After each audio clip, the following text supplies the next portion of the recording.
Here. Deborah Potter, Here. Kevin Whipple, Here. Bill Priestley. Here. Approval of the agenda. Anybody see anything needs to be added or changed? Move we approve the agenda as listed. Second. All those in favor say aye. Aye. Approved. Judy, you want to read, or would you want to approve the minutes for the last? I was not present, but everyone else can approve.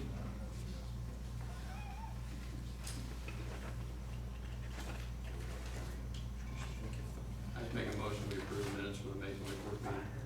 Do I have a second? I'll second. All those in favor? Aye. Approved. John, financial report, please. All right, financial report. At the Greensburg Municipal Airport, we have the 3 accounts in our airport improvement account.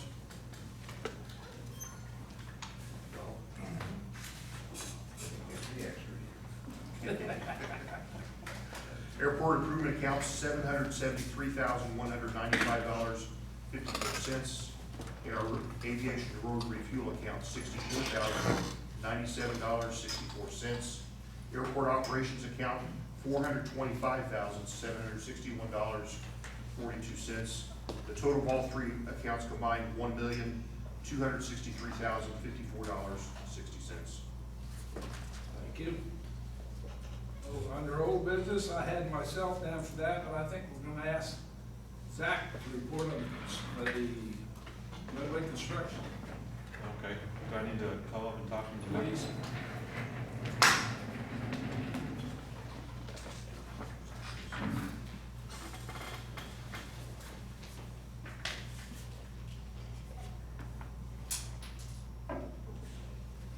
The contractor, HIS Constructors, they're a little bit behind schedule currently because of the weather.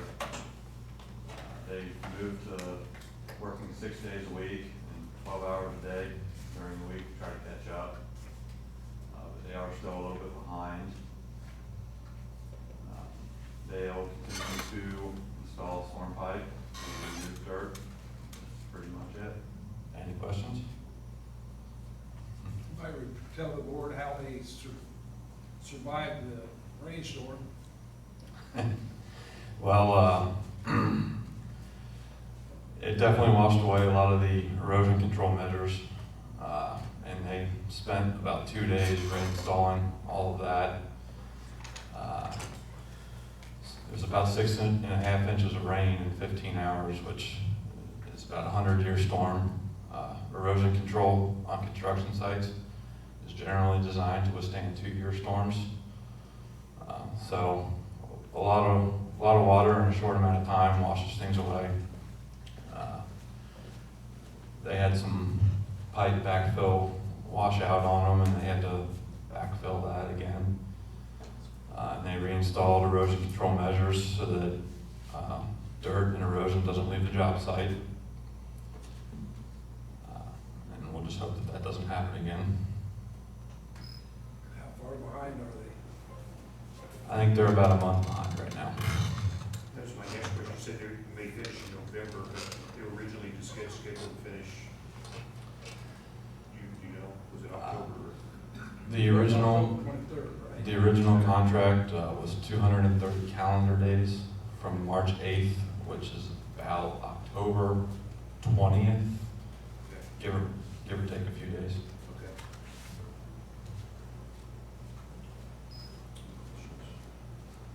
Anybody have any questions for him? If you would like to take a tour, he is a very good tour guide. Is any of that extra work you had to do covered by insurance or anything? No, it would be incidental to the project. They would be expected to repair it on their own.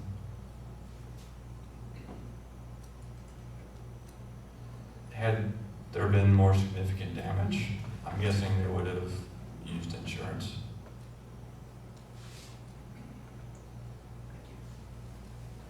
Okay, very good. Thank you. New business, Mr. Mr. Schaefer.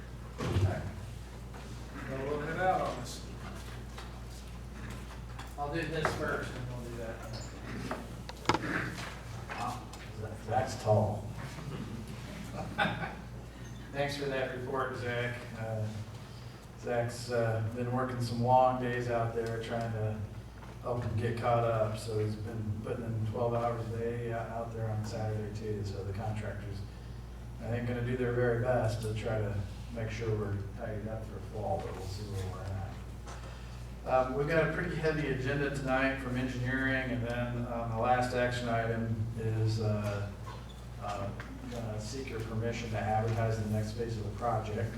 But before we do that, let's take care of some other items of business. On your agenda, you'll see action item 1 for us is there's been the new stimulus or the newer stimulus package called the American Rescue Plan Act, or ARPA is what we call it for short, is issuing a new round of grants. So this is very similar to the CARES grant that you got last fall, and it's this one's the announcement was made for Greensburg is at $32,000. So you don't have that grant yet, but I'd like you to make a motion to allow Bill to execute the grant electronically. And then once Bill executes it, it'll go to legal counsel, Don Trivick here, and then it'll be available for your use. Again, this is very similar to CARES. It can be, basically you can claim that $32,000 using any eligible airport operating expense. So fuel bills, payroll, buildings maintenance, contractual services, any of those expenses could be turned in and claim it to get it into your account. I'll make a motion that we authorize Bill to electronically sign for this Second. grant. All those in favor? Aye. Approved. Okay, thank you. The second action item is, this was the middle stimulus grant. So we had CARES that started, and then the middle one was Carissa, and it wasn't for quite as much money. That stands for Coronavirus Response and Relief Supplemental Appropriations Act. They got better. ARPA is a much better sounding acronym. So Carissa was actually issued to you as AIP 17. So this action item here is to claim the $13,000 that's available to you. It'll be one pay request, and that'll be the final, and we'll draw that down 100%, and we'll close it. I make a motion to accept the response on the supplemental appropriation act for AP 17 for the $13,000. I second. All those in favor? Approved. Okay, the third action item is to get your federal money coming back to you so that you can pay the contractor and pay for our inspection services. So this is action item number 3 on the agenda there. So this is a motion to approve AIP 16 partial pay request number 5 in the amount of $540,625.66. And just a reminder on that, that is 100% federally funded. There's no match on that, thanks to the CARES grant. Motion to approve. I make a motion, we approve AIP 16 partial pay request number 5 in the amount of $540,625.66. I'll second. All those in favor? Aye. Approved. Okay.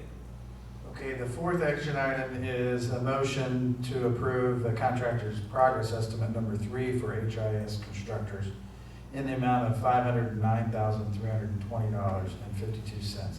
So that amount wasn't included in the previous motion you just made, and the difference is inspection fees. You said amount was included in? Yeah, so the pay request that you just approved for FA is $540,000. Right. Of the $540,000, $509,000 of that is going to the contractor, and the balance comes to BFS for inspection services. Gotcha. I make a motion, we approve that, the progress estimate number 3 for HIS. Second. Number 3 or number 4? No, estimate number 3. Oh, estimate number, okay. Yeah. All those in favor? Aye. Approved. Okay, the next two items go along with the, basically the upcoming grant application.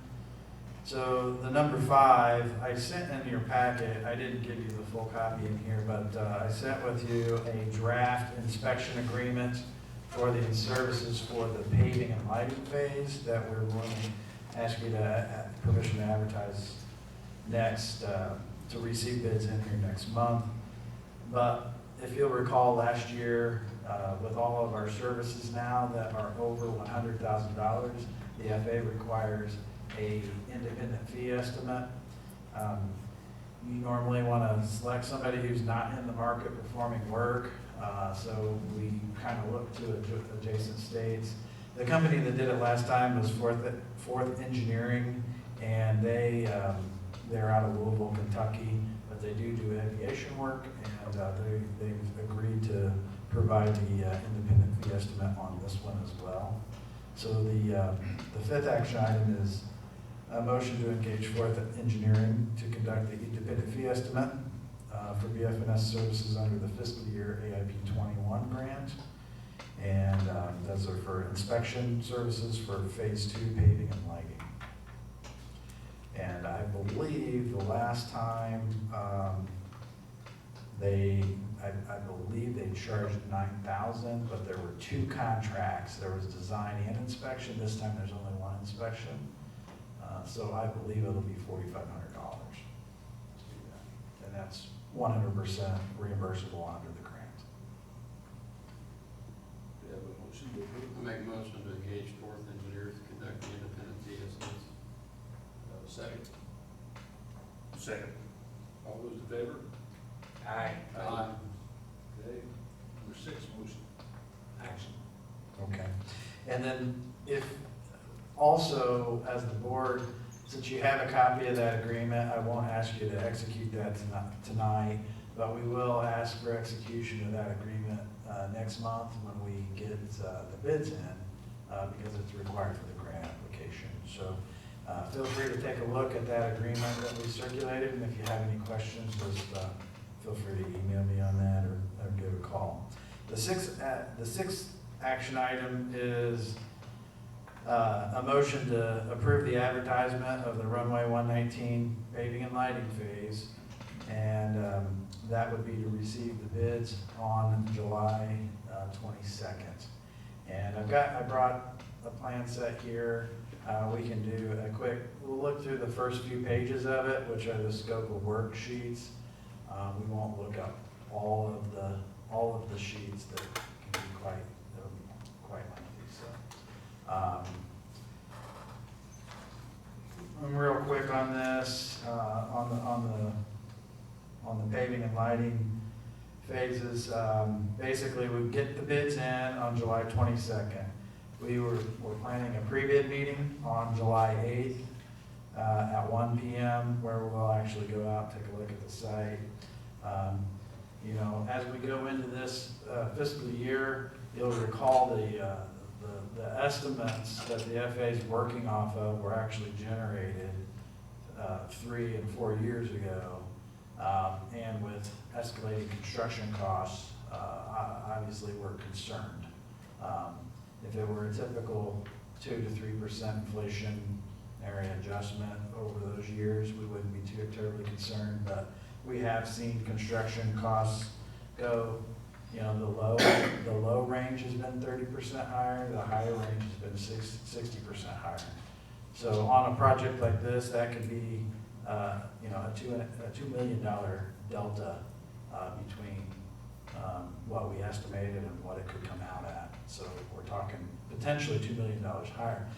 The good news is the FAA has funded the first phase, grade and drain. They're very motivated to complete this because it'll give them a complete usable unit of work.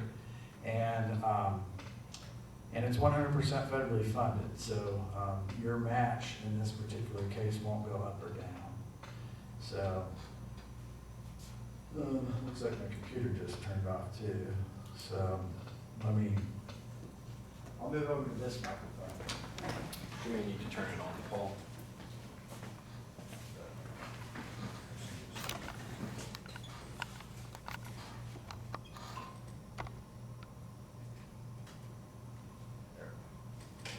Okay, sorry, this is so close to you, all your faces there, it's probably not gonna be real easy to see, but you can see here, so when we advertise,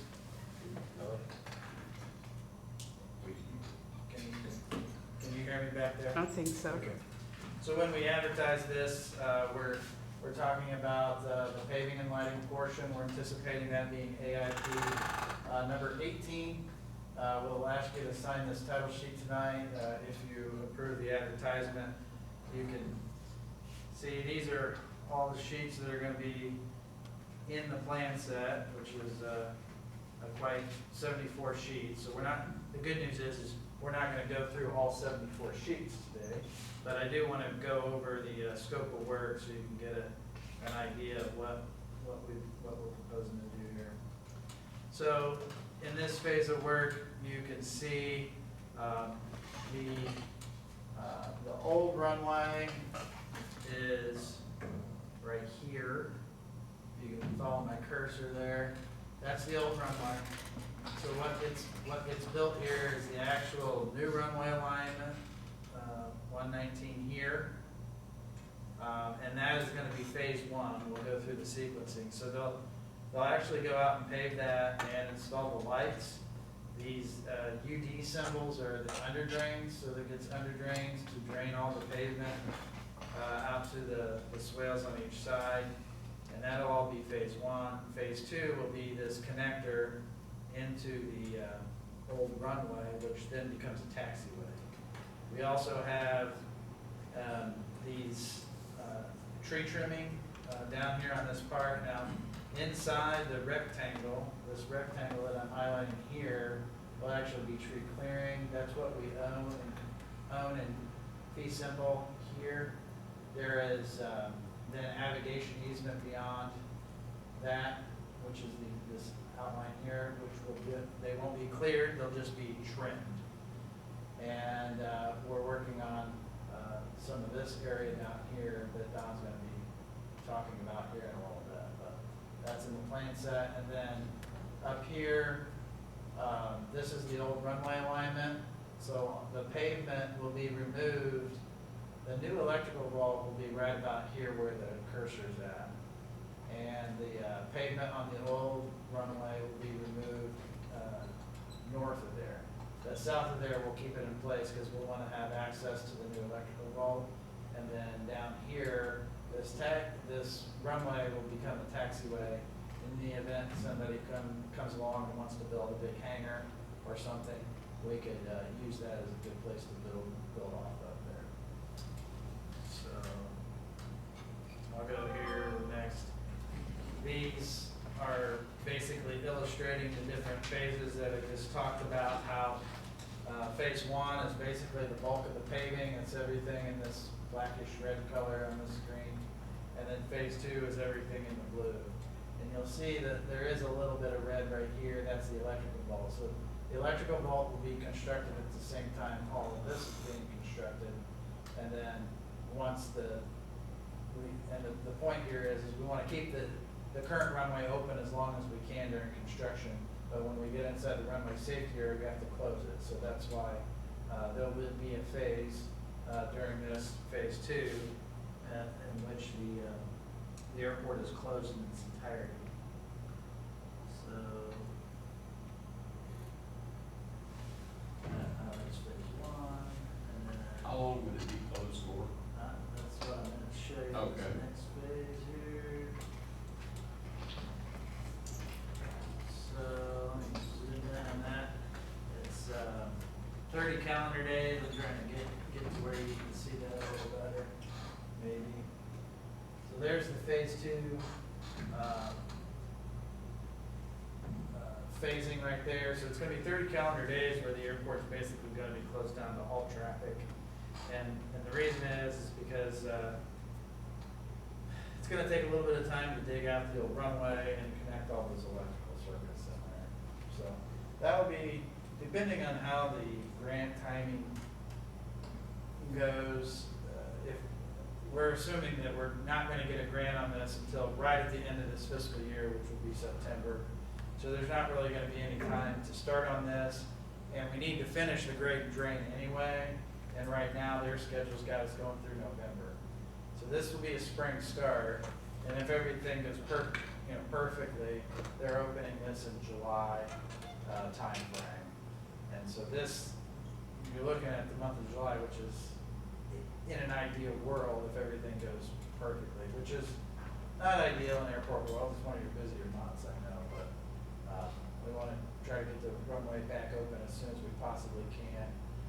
We can work on that schedule a little bit. If you have some crop dusting or some kind of activity that needs to happen, we can push it a couple of weeks one way or the other when we actually get to that point. Go there. So the rest of the plans are pretty standard. These are the liquidated damages and all the safety phasing sheets, and then it's going to go through the typical pavement sections with the under drains on each side. That's it's going to be installed out there. So basically have 6 inches of asphalt over 6 inches of crushed stone. It's all FA mix.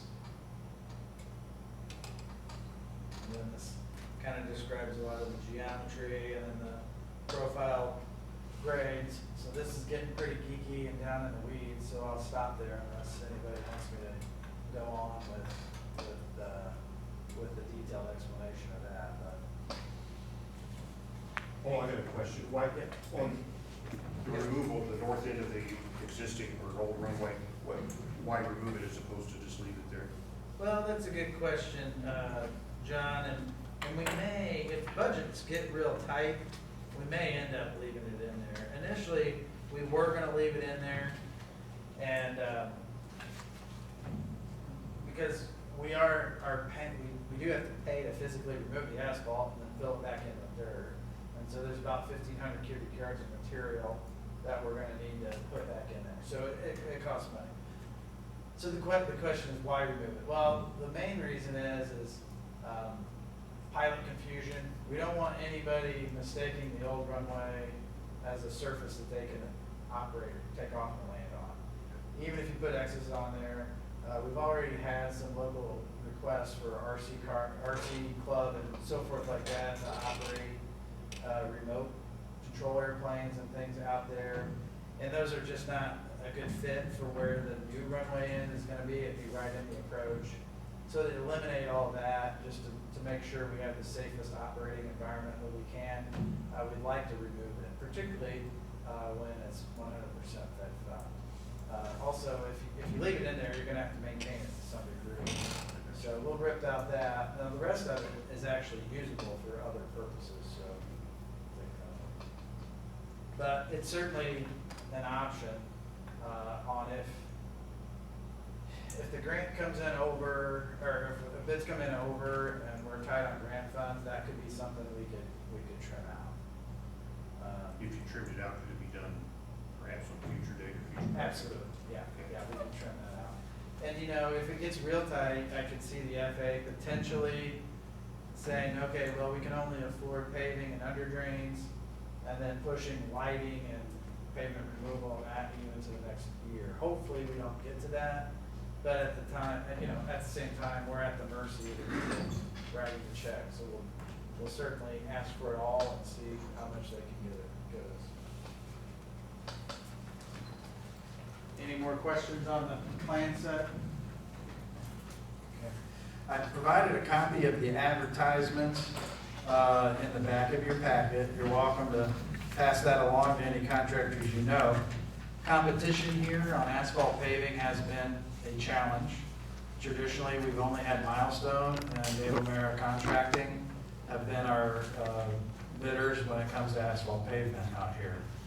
So couple that with the high pricing, low competition, high price, it's kind of the perfect storm there. So if you have anybody that you think could do the asphalt paving, that'd be great. But the reality of it is there's those two contractors are really the only shows in town when it comes to asphalt patch plants that can produce FA mix. So. Was it O'Mara that topped our tarmac, was that right, Jerry? We had some problems with that, didn't we? We had some discussions over some things. Okay. Yeah, O'Mara did the apron resurfacing, and that was not an FAA mix. That was a state cert mix, because we were trying to keep it inexpensive, and it didn't turn out all that well. The mix had a lot of chert in it from the aggregate supply. I won't say that's impossible with an FAA mix, but it's highly improbable because of all of the testing. The amount of testing that goes into the FAA pavement is extensive, and that's one reason why it costs so much more than just straight street pavement, is because the quality control on it is very high. Okay. So if there's no further questions on phase 2 paving and lighting, if it pleases the board, we'd like a motion to advertise the project and have you all sign the title sheet of the plans. Make a motion to approve the advertisement of runway 1 through 19 phase 2 paving and lighting. Second. All those in favor? Aye. Approved. Okay, thank you. And then the last thing, the state system plan interview or survey got turned in. Thank you, Jerry, and board members who helped on that. And I understand your final interviews tomorrow, and you're in a good shape on that. So thank you for completing that. Okay. Thank you all for your time tonight. Thank you. Mr. Trivet.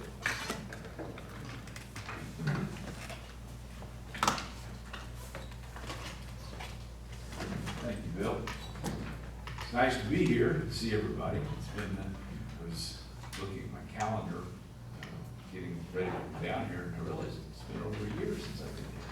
So it's a lot of changes. Got a lot more gray hair, and if you look closely, you're going to see a little less hair and a little bit more waistline, but that's not particularly important for the purposes of the meeting tonight. As far as the airport, I did go out today and get a tour of what's going on. Zach drove me around, and I tell you, it's real exciting. I've been involved in a number of airport expansion projects, but I've never seen an entirely new runway put in, and looking at all the earth being moved around, it's really an exciting situation. It's unfortunate that the contractor may be a little behind, but hopefully they'll get caught up, and whether will be suited for that. You may recall, and I'm doing a little history here, but we had 4 properties that you had to have in order to do the construction, and that was the Beggs property, the Goddard property, the Haseman property, and the Sturgey property. And we got sufficient title to those by the end of April of 2020 in order for you to start your project. I think in hindsight, and I've talked to Paul and some other folks at the FAA, I think in hindsight it's a good thing we did meet that time frame, because I'm not sure you would have had your grant as quickly as you did. So, but we got that, but that's not the end of it, as we've discussed before, because the landowners, all 4, took exceptions to the report of the court-appointed appraisers. That means that there has to be a final determination, and the way that happens is a trial. They have all requested a jury trial, so that's what will happen to get the thing finally resolved, unless somewhere along the line we're able to reach some sort of a negotiated settlement. Early on in the discussion with the other lawyers, and 3 of the landowners had a single lawyer, and then 1 of the landowners has a local lawyer. But in discussions with those attorneys, I understood they were proceeding with obtaining their own appraisals, and I felt like if they got their appraisals and we weren't too far apart, maybe we could negotiate something. There is some leeway with the FAA to try to negotiate a resolution. And one of the things they look at is, if you don't resolve it, what's it gonna cost you? What are you gonna pay Trevitt, and what are you gonna pay any other witnesses that have to come forward and testify? So I felt like in early discussions, I was kind of optimistic that maybe we would get to that stage, at least with regard to one of the landowners. But at this stage of the game, they still don't have their appraisals. So the only way, and I talked with Bill, of course, we had things slow down a little bit last year too, with the pandemic and everything. I know blaming things, everything on the pandemic, right? We talked about that earlier, laughing, but for a while there, of course, weren't even setting trial dates. And so that kind of delayed things, but we didn't really get any response back from any of the landowners regarding an appraisal or any sort of indication as to what might be acceptable as far as resolving the matter. So since that didn't happen, and I talked to Bill recently, I said, well, we just got to start it and get ready to go to trial. Sometimes just the idea of getting ready to go to trial kind of makes people think a little more. So I've started the process. I've sent requests for each of the four to tell me who their appraiser is going to be, who their other witnesses might be, and get an idea of what they're going to say. I suspect that they're going to want to take a deposition of our appraiser, and I certainly won't want to take a deposition of their appraiser or appraisers, whoever they are. You can't go into a trial like this without knowing ahead of time, you know, what the issues are. And the only way you know that is to find out from the other appraiser what he has to say or she has to say. So I've started that process. It's going to take a little while, but once we start getting information back from the other sides, my next step would be to ask the judge to just go ahead and set us some deadlines for any sort of discovery and give us a trial date. And we'll see how far out that is. Then I can't remember exactly, but back in probably December or January, I talked to Paul. Paul indicated that there were a couple other parcels that we didn't really need to do the construction, but we needed them in order for the runway to open. And one of those is referenced, if you've looked at your surveys, one of those is referenced as parcel number 3, and that is a 1.557 acre tract that you're going to need to obtain in fee simple. And the other one is parcel 4, which is a 2.474 acre navigation easement. So you don't need fee simple title for that, but you are going to need a navigation easement. So, and both of those are owned by the Robbins Family Trust. So, if you may or may not recall that in March, I wasn't here, but in March of this year, you did approve a couple of contracts with the appraiser and the review appraiser. And so we got those to them, and they started on their work. It took them a little longer than I thought it would, but I think it's been kind of a busy year with everything going on. So I didn't get the appraisals until last Thursday. I called Bill and said, well, we need to keep this thing moving, so I'm going to come down if it's okay and present that to the board. And Bill has a copy of the appraisal. John, I think, has a copy of the appraisal as well. But what it amounts to is this: parcel number 3, which is the one that needs to be acquired at fee, 1.557 acres, has been appraised at $23,355. Parcel number 4, which is the navigation easement, a little larger, 2.474 acres, has appraised at $26,000. So, kind of get a chuckle out. Sometimes easements actually end up being about as valuable as a fee simple. So there's a total there of $49,355. So what I'm asking the board to do tonight, if you're so inclined to, is to approve my making an offer to the Robbins Family Trust in the amount of $49,355 for the properties I've mentioned, and to proceed with an eminent domain acquisition if the offer is not accepted. So I don't know if you have questions, or when we move on to the rest of this, or take these one at a time. I'll go ahead and come back then to the rest of them, because you do have one more. We also then have another small aviation easement that's needed.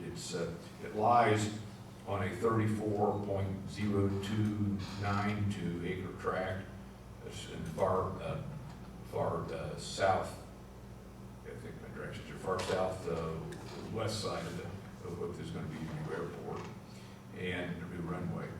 And it's owned by Dennis and Mary Dickman, although Bill advised me that Mary has passed away. So, but that's not been reflected on the records I've seen so far. So they own a 34.0292 acre tract, and we need a navigation easement over 6.733 acres. And again, kind of repeating, but first step there is to get it appraised. State statute requires that you make a good faith offer of purchase, and a good faith offer of purchase is been considered to be in place when you have an appraisal. You need an appraisal anyway, because the FAA, which kind of controls the whole thing, has a requirement under the Federal Land Acquisitions Act that you have an appraisal and a review appraisal. So that is the first step. The appraisers that we've been using have made a proposal. Larry Meisner has proposed to appraise that navigation easement for $3,500, and Lowell Griffin has agreed to do an appraisal review and an appraisal problem analysis for $1,750. That's $250 for the appraisal problem analysis and $1,500 for the review.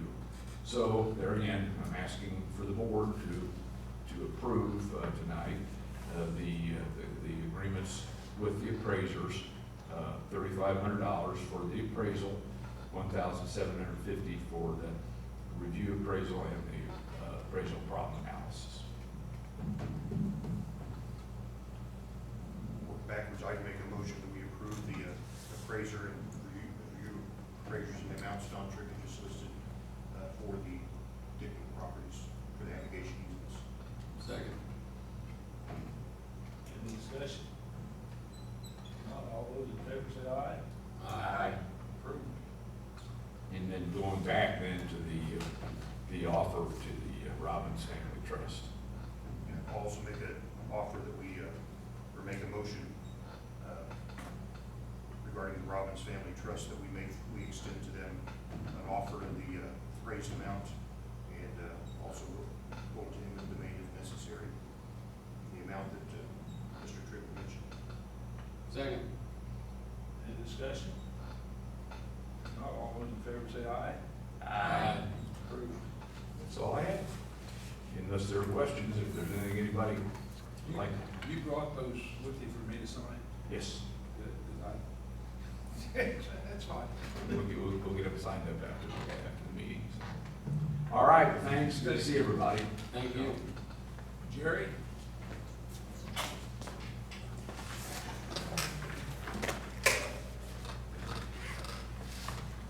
Well, the airport's been operating right along like it should. Hangars are all full. We got our little lead fuel in here a couple of weeks ago, and we have to get a load of jet fuel here pretty soon. And a little bit of different here. A week ago Saturday, we had a little rain at 6.2 inches at the airport, and the runway was underwater in spots. And I had to close it for a little while. I got snow broom out and put it on the tractor to sweep the debris off the runway. And by about 4 o'clock Saturday afternoon, the water was receded enough I could keep the stuff from floating back on. So we opened her back up then. But a little unusual. I have not seen that in my time at the airport, which is 38 years now. So, How much of the runway runway was underwater. It was in some spots, you know, there'd be like a 50-foot stretch and then not, and then some, again, and some areas where the runway kind of holds water anyhow in its center area, you know. And, but the main problem was all of the debris that washed on there that actually went along the room and started sweeping. It looked like a windrow of hay out there, you know, out all big bolt, you know. So I had to get rid of all that then, but we wasn't closed for too long, so that's pretty much all I got for this month. Next, the approval of the bills. Everybody had a chance to look at all of them? All the bills are listed on the spreadsheet, same as they were given on our paper email to us by the city administrator. Get the extra bills, as you can see over there, we got an after-fuel bill, you mentioned we got some low-lead fuel. Our once every 6-month payment to Jackson County Bank is on there, the upper bracket, and of course, all the construction costs in the lower bracket. They all matched up, all these figures match up with the figures they gave us on the email figures from the accounts payable. And that's an amount of $628,454.81. Anybody have any discussion on it? If not, that includes Mr. Trippett's bill. Well, Two of them. hey, am I supposed to jump up and spin around or? Discussion on it? I move we pay the bills as listed. Have a second? Second. Roll call vote, please, Judy. Gary Bailey, Yes. Don Newman, Yes. Deborah Potter, Yes. Kevin Whipple. Yes.